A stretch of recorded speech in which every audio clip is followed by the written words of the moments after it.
কিন্তু বান্দা ওই খাবার খায় না। কার জন্য খায় না, কি কারণে খায় না? এটার নাম হলো তাকওয়া। বান্দা আল্লাহকে ভয় করে, আল্লাহ সন্তুষ্টি রোজা রেখেছে, এজন্য বান্দা খানা খায় না, বান্দা পানি খায় না। আল্লাহ তখন খুশি হয়ে যায়। আল্লাহ ফেরেশতাদেরকে গর্ব করে বলতে থাকে, হে ফেরেশতারা, তোমরা তো বলছো না এই মানুষ না বানাইতে, এই মানুষ দুনিয়াতে দিয়ে মারামারি করবে, এই মানুষ দুনিয়াতে কাটাকাটি করবে, এই মানুষ দুনিয়াতে অন্যায় করবে, খারাপি করবে। হে ফেরেশতারা দেখো, আজকে আব্দুর রহমান, আজকে আব্দুল্লাহ নামাজ দিয়ে তো মানুষকে দেখানোর জন্য করে, যে করতে পারে কোরআন শরীফ তেলাওয়াত করে মানুষকে দেখানোর জন্য তেলাওয়াত করতে পারে, দান করে মানুষকে দেখানোর জন্য করতে পারে, কিন্তু সে যে রোজা রাখছে, সে তলায় পানি খাইতে পারতো, পানির তলে ডুবতে পানি খাইতে পারতো, কেউ দেখতো না, দুনিয়ার কোনো মানুষ জানতো না। কিন্তু ওই বান্দা পানির তলে ডুবতে পানি খায় নাই, লুকায় কোনো খাবার খায় নাই। আমি আল্লাহকে ভয় করিয়া, আমি আল্লাহর জান্নাত না দেখিয়া, আমি আল্লাহকে না দেখিয়া, আমি আল্লাহর জান্নাত জাহান্নাম না দেখিয়া, আমি আল্লাহকে ভয় করিয়া যেই বান্দা রোজা রাখলো, যাও যাও ফেরেশতা তোমরা সাক্ষী থাকো, আমি আমার বান্দাকে ওইখানেই মাফ করে দিলাম।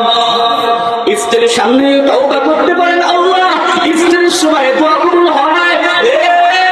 আমার ভাই ডাঙ্গার মুমিন মুসলমান, ও ইমানদারের দল, এখনই জীবনটা পরিবর্তন করার চেষ্টা করেন, আর কতই ভালো হবেন।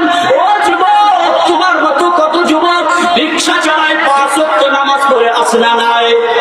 ও যুবক, তোমার মতো কত যুবক সারাদিন কাজ করে, খেতের মধ্যে কাজ করে, কিন্তু সারাদিন রোজা রাখে, 5 ওয়াক্ত নামাজ পড়ে, এমন যুবক কাজ করে পাওয়া যাবে? ও ইমানদারের দল, তাহলে তুমি কেন পারবে না?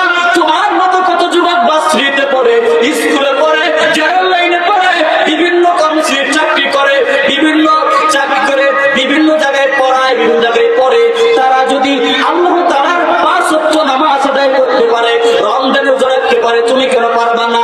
ঢাকা শহরে বিভিন্ন করে কত মুরব্বি বাবারা বুড়া হয়ে গেছে, কিন্তু এখনো রোজা বাদ দেয় না। অনেক মানুষ আছে বিছানায় ক্লান্ত, বিছানায় পড়ে আছে, অসুস্থ মুমূর্ষ অবস্থায়, রোজা কিন্তু বাদ দেয় না। আবার অনেক মানুষ দেখবেন রোজা রাখে না, জিজ্ঞেস করলে কেন রোজা রাখো না?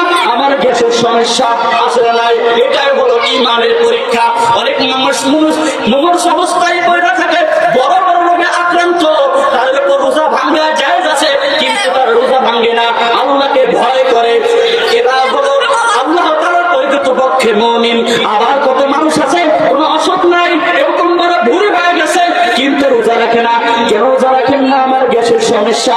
এরকম মানুষ আমাদের সমাজের মধ্যে আছে না নাই? এজন্য রোজার দ্বারা আল্লাহ তাআলার সম্পর্ক সৃষ্টি হয়, আল্লাহ তাআলা বান্দার প্রতি খুশি হয়। যখন বান্দা প্রথম রহমতের 10 দিন রোজা রাখে, আল্লাহ তাআলা তার প্রতি রোজা, এই রহমতের 10 দিন রোজার দ্বারা আল্লাহ তাআলা তার প্রতি রহমত বর্ষিত করেন। আল্লাহ তাআলা তার প্রতি রোজা বর্ষিত করেন। এজন্য আমাদের রমজান মাসে রোজা রাখতে হবে কি হবে না? ও যুবক ভাইরা, ও আমার এলাকার মা বোনেরা, আপনি কেন রোজা রাখবেন না?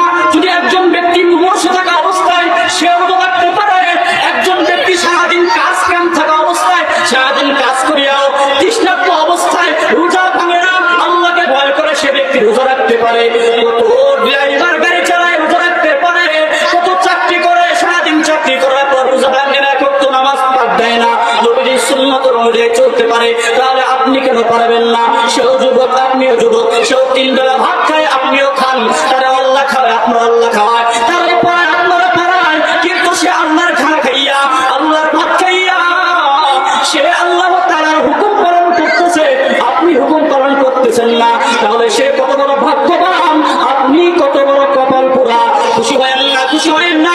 মনে করতেছেন হুজুররা কি বলে, এই কথাগুলো কানে যাবে না, হুজুররা হুজুরের মতো বলতে থাকবে, আমরা আমাদের মতো চলতে থাকবো, কিন্তু কবরের সবাই ডাক পড়ে যাবে। যেই দিন কবরে আল্লাহ ডাক দিয়ে নিয়ে চলে যাবে, সন্তান কোনো কাজে আসবে না, ধন সম্পদ কোনো কাজে আসবে না, বান্দারে আপনার কাজে শুধু আসবে দুনিয়ার মধ্যে যে আল্লাহর হুকুমগুলো পালন করেছিলেন, দুনিয়ার মধ্যে নেক কাজ করেছিলেন কিনা, এই নেক কাজে হবে আপনার আসল পুঁজি। এজন্য আমার ভাইরা, আমার বন্ধুগণ, এখনো যারা মনে করতেছেন, এখনো ওনারা মনে করতেছেন দুনিয়া দুনিয়া ভোগ বিলাস করতেছেন, আল্লাহ তাআলার হুকুম পালন করতেছেন না, সামনে রমজান মাস, এজন্য নিজেকে পরিবর্তন করার সিদ্ধান্ত নেন। আমার ভাই, আমার বন্ধুগণ, এজন্য আজকের মাহফিলে আসেন। আজকের মাহফিল থেকে ওলামায়ে কেরামের বয়ান শুনিয়া নিজের জীবনকে পরিবর্তন করার সিদ্ধান্ত নেন। নিজের জীবনকে পরিবর্তন করার সিদ্ধান্ত নিয়ে যদি আজকের এই জান্নাতের বাগানের মধ্যে বসতে পারেন, আজকের এই জান্নাতের সামিয়ার নিচে বসতে পারেন, তওবা নিয়ে যদি তওবা করিয়া বাড়ি যান, আল্লাহ রাব্বুল আলামিন আপনার জীবনের সমস্ত গুনাহকে মাফ করে দিতে পারে। অথচ তওবার নিয়ত বান ছিলেন,